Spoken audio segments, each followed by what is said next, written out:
What's up, guys? Oh, wait, no. Okay, so we find Joseph in Potiphar's house, taking care of business, cleaning things, cooking things. I mean, it just said he was head of Potiphar's house, so we don't know exactly what he was doing, but we know he was there. And then Potiphar's wife comes and tells him to sleep with her.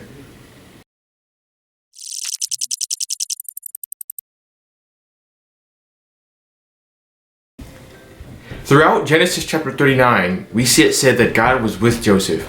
And in the New Living Translation, it says that God gave Joseph success.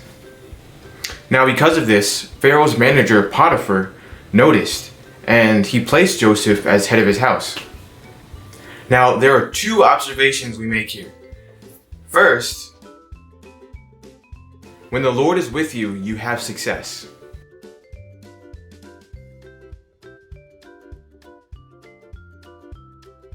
The second observation is, when the Lord is with you, others notice.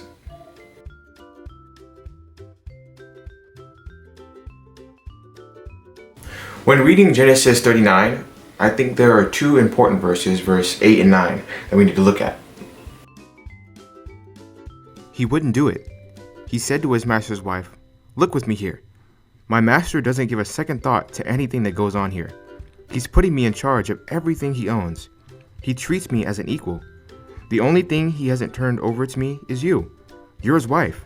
After all, how could I violate his trust and sin against God?"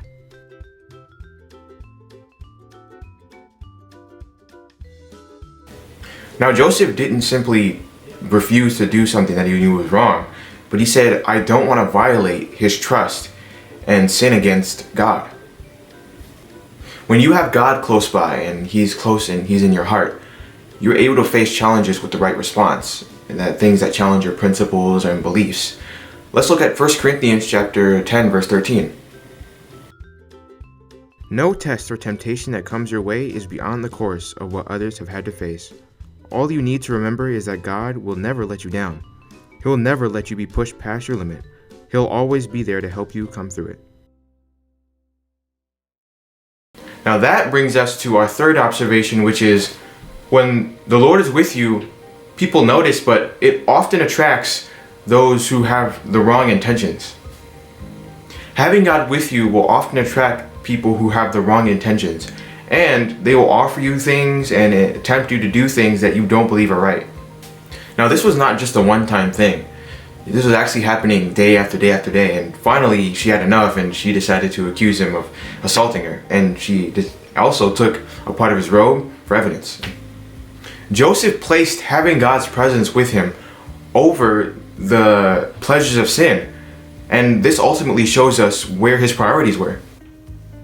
Now, did Joseph do the right thing by following the principles he was taught?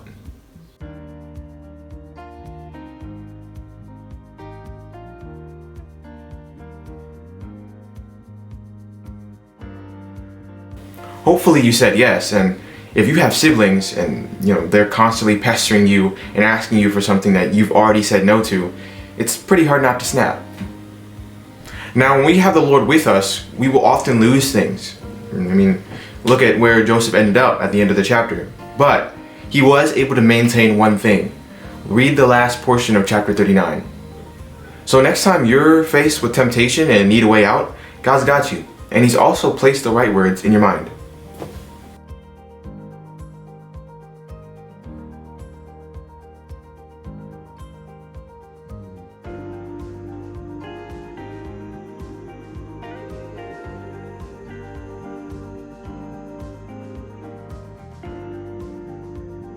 So like Joseph, I hope you will make the right choices when you are tempted to sin.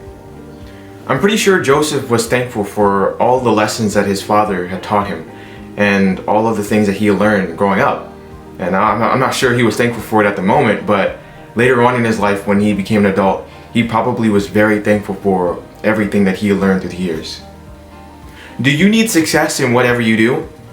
It may be a family relationship, it may be school, it might be work, whatever it might be. We all want success in what we do in life. As we end here, I want you to remember this verse and commit it to memory. And whenever you are faced with a situation where you are tempted to sin, Remember this verse and remember that God is close by.